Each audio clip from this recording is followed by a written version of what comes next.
Seed access road ని ముఖ్యమంత్రి చంద్రబాబు నాయుడు ప్రారంభించారు. సీడ్ యాక్సెస్ రోడ్డుతో అమరావతి కనెక్టివిటీ చేశారు. ఆ దృశ్యాలు లైవ్ లో చూద్దాం. వచ్చింది చర్చ వచ్చినప్పుడు నేను ఆలోచించాను. ఆంధ్రప్రదేశ్ రాష్ట్రానికి ఒక చరిత్ర ఉంది, మనం అందరం గుర్తుపెట్టుకోవాలి. మనమందరం చెన్నై రాజధానిగా, ఆ రోజు మెడ్రాస్ రాజధానిగా మనమందరం అక్కడికి పోయేవాళ్ళం. మన నాయకుడు ఎన్టీ రామారావు గారు కూడా సినిమాల్లో యాక్ట్ చేయాలంటే ఎక్కడికి పోవాలంటే నేరుగా విజయవాడ నుంచి ట్రైన్ ఎక్కి చెన్నైకి పోయి ఒక నటుడుగా మహానాయకుడిగా తయారైన విషయాన్ని కూడా మనం గుర్తుపెట్టుకోవాలి.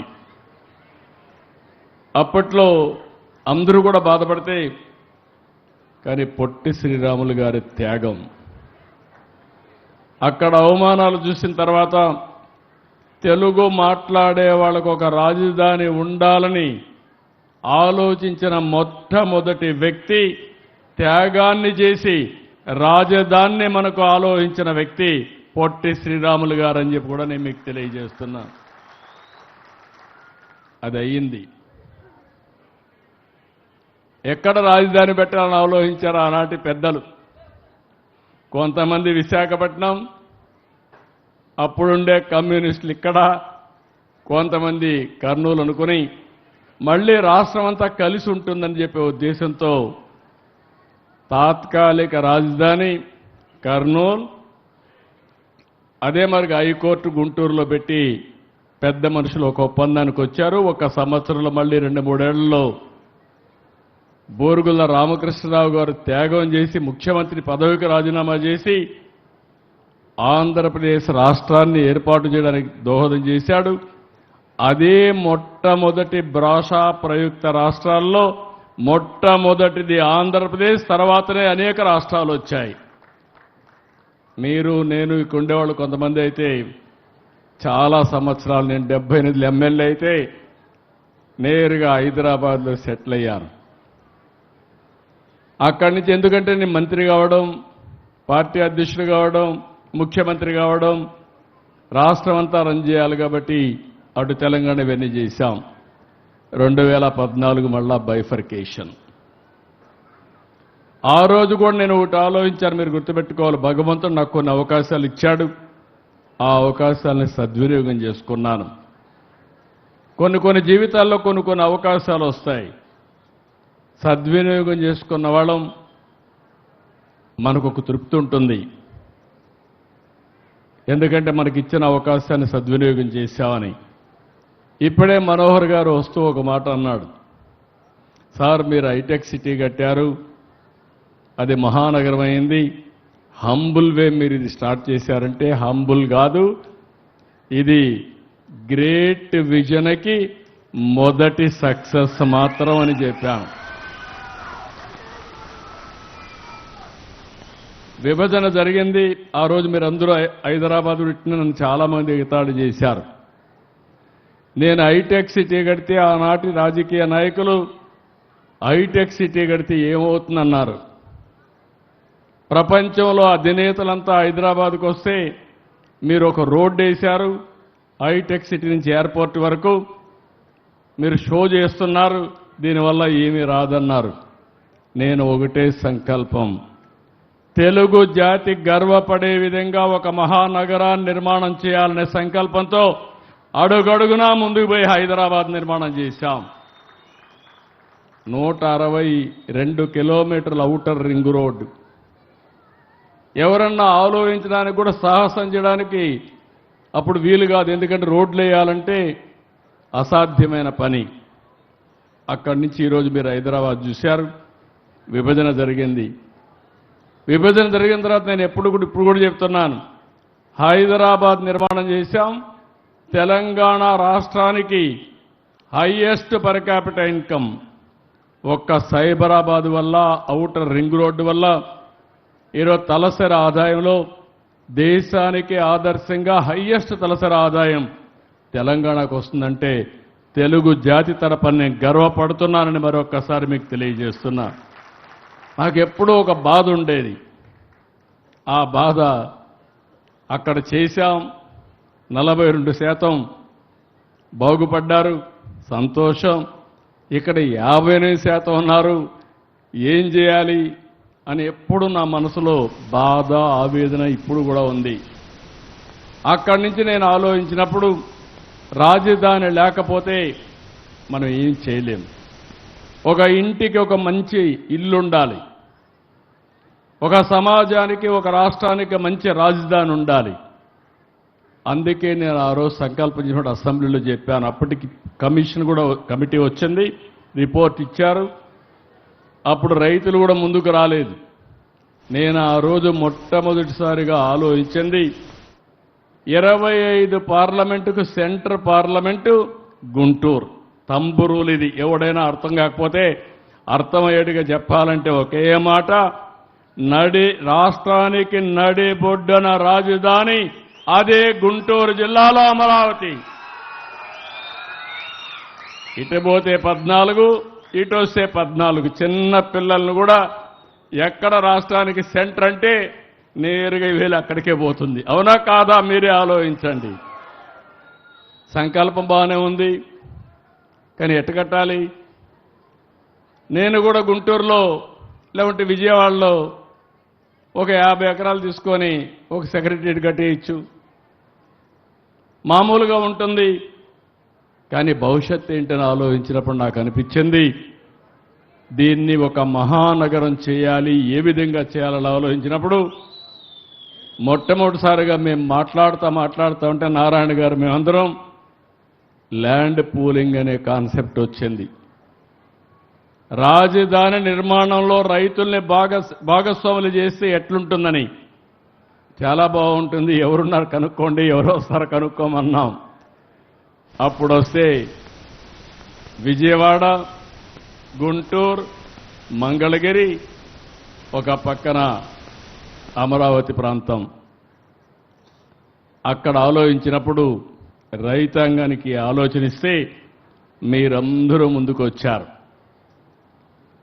దేనికోసం వచ్చారంటే నేను సైబరాబాద్ నిర్మాణం చేయకపోయి ఉంటే మీరు వచ్చేవాళ్ళు కాదు, నా మీద నమ్మకం ఉండేది కాదు. ఆ సిటీని చూసిన తర్వాత ఇక్కడ కూడా అలాంటి సిటీ అభివృద్ధి అవుతుంది, మా జీవితాలు బాగుపడతాయని ఏకైక అభిప్రాయంతో, నా మీద నమ్మకంతో మీరందరూ ముందుకొచ్చి 58 రోజులు నారాయణ గారు చెప్పినట్టు 33,000 ఎకరాలు, 29,000 మంది రైతులు, ఒకరిద్దరు కాదు. ప్రజాస్వామ్య దేశంలో, ప్రపంచంలో ఎప్పుడూ జరగలేదు.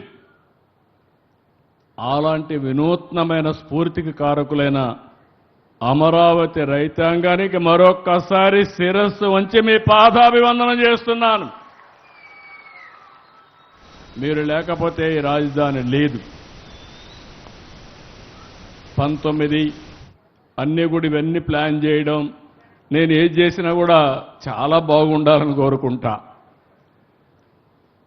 హైదరాబాద్లో హైటెక్ సిటీ కడితే ఎల్ఎన్టీని పిలిపించి 30 సార్లు నమూనా తయారు చేసిన తర్వాత హైటెక్ సిటీ అంటే ఉండాలని ఫైనలైజ్ చేశాం కాబట్టి వాజ్పేయి గారు వచ్చి ఇనాగరేట్ చేశారు. సాక్షాత్తు అమెరికా అధ్యక్షుడు బిల్ క్లింటన్ వచ్చి అది చూసిన తర్వాత ఆయన కూడా పోయి అమెరికాలో పోయి చెప్పే పరిస్థితికి వచ్చారు. అలాంటి సంఘటనలు చాలా జరిగాయి. అక్కడి నుంచి మీరు ల్యాండ్ ఇచ్చిన తర్వాత నేను ఆలోచించి, ఒకప్పుడు హైదరాబాద్ నిర్మాణానికి, సైబరాబాద్ నిర్మాణానికి నేను అమెరికాకి వెళ్ళాను 15 రోజులు. ఈసారి అమరావతి నిర్మాణానికి మొట్టమొదటిసారిగా నేను వెళ్ళిన దేశం సింగపూర్ దేశం అని చెప్పి కూడా నేను మీకు తెలియజేస్తున్నా. ఎందుకు సింగపూర్కి వెళ్ళానంటే Singapore city one of the best livable city. వాళ్ళు అంచెలంచెలుగా చేశారు. ఒక ఫిషర్మెన్ విలేజ్. ఈరోజు మీరు చూస్తే ఒక లివబిలిటీయే కాకుండా మోస్ట్ అడ్వాన్స్ టెక్నాలజీస్ ఉపయోగించి ముందుకు పోయారు. అందుకని నేను వెళితే నా మీద ఒక్కోసారి నమ్మకాలు పనిచేస్తూ ఉంటాయి. నా మీద నమ్మకంతో నేను అడిగాను, మీరు రిపోర్ట్ ఇవ్వాలంటే, ఒక ప్రాజెక్ట్ రిపోర్టు అంటే మొత్తం మాస్టర్ ప్లాన్ తయారు చేయాలంటే చాలా సమయం పడుతుంది, రెండోది నేను టెండర్ పిలిస్తే దానికి ఇంకా ఎక్కువ సమయం పడుతుంది, వేరే మార్గం చూపించమంటే పర్వాలేదు, మీరెప్పుడు మాకు మిత్రుడిగా ఉన్నారు, మీ మీద విశ్వాసం నమ్మకం ఉంది, అందుకనే ఒక్క రూపాయి తీసుకోకుండా మాస్టర్ ప్లాన్ డీటెయిల్స్ తయారు చేస్తామని సింగపూర్ గవర్నమెంట్ క్యాబినెట్లో నిర్ణయం చేసి మనకు ఆ పని చేసి పెట్టారు. అలాంటి వాళ్ళపైన 1924లో మీరేగా సఫరర్స్. ఈవెన్ సింగపూర్ గవర్నమెంట్ కూడా వీళ్ళ యొక్క వేధింపులకు గురయ్యే పరిస్థితికి వచ్చింది. అక్కడి నుంచి మామూలు కన్సల్టెంట్ నేను ఆలోచించలా. నేను టోక్యోలో కన్సల్టెంట్ పెడితే ఆయన ఏదో ప్లాన్లు తయారు చేశారు, అవి చూస్తే నాకు నచ్చలేదు. కడాన నేను ఇప్పుడే నారాయణ గారు ఉన్నారు, నార్మన్ ఫాస్టర్ కన్సల్టెన్సీ. ఇక్కడ చేసే సరిగా చేయకపోతే అందరిని రమ్మంటే రాలేరు కాబట్టి 4 రోజులు వాళ్ళ ఆఫీసులో 3-4 రోజులు వాళ్ళ ఆఫీసులో కూర్చొని ఉదయం నుంచి సాయంత్రం వరకు పని చేయించి ఇప్పుడు మనం తయారు చేసినటువంటి assembly, high court and hour towers, administrative towers ఇవన్నీ కూడా ఐకానిక్ బిల్డింగ్స్ అన్ని క్రియేట్ చేశాం. దానికి కూడా నెగతాలు చేశారు. ఇవన్నీ కూడా గ్రాఫిక్స్ అని. గ్రాఫిక్స్ అన్న వాళ్ళు ఆ గ్రాఫిక్సే నిజమైతే ఏమవుతారో మీరే ఒక్కసారి ఆలోచించుకోవాల్సిన అవసరం ఉంది.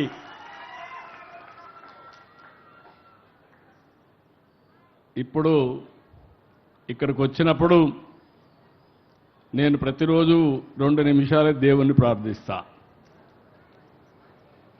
దండం పెట్టుకుంటా, అందరూ బాగుండాలని కోరుకుంటా. నాకు చిన్నప్పటి నుంచి వెంకటేశ్వర స్వామి మా కుల దైవం.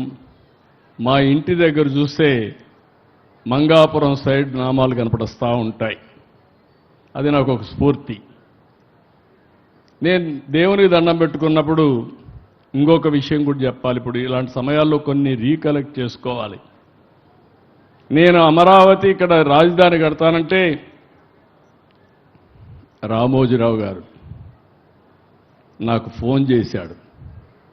ఫోన్ చేసి, బాబు గారు మీరు రాజధాని కడుతున్నారు, పేరు ఏం పెట్టబోతున్నారు అనేది నాకు కొన్ని రిజర్వేషన్స్ ఉన్నాయి.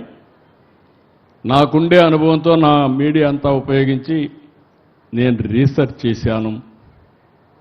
ఆ ప్రాంతానికి ఒక చరిత్ర ఉంది, ఆ ప్రాంతానికి సరైన పేరు అమరావతి అవుతుంది, మీరు ఆలోచించండి అని ఆయన ఒక రీసెర్చ్ పేపర్ నాకు పంపించాడు. అంటే మంచి పని చేస్తే అందరూ సహకరిస్తారనే దానికి ఇది ఒక ఉదాహరణ. ఆ పేరినంగానే నాకు కూడా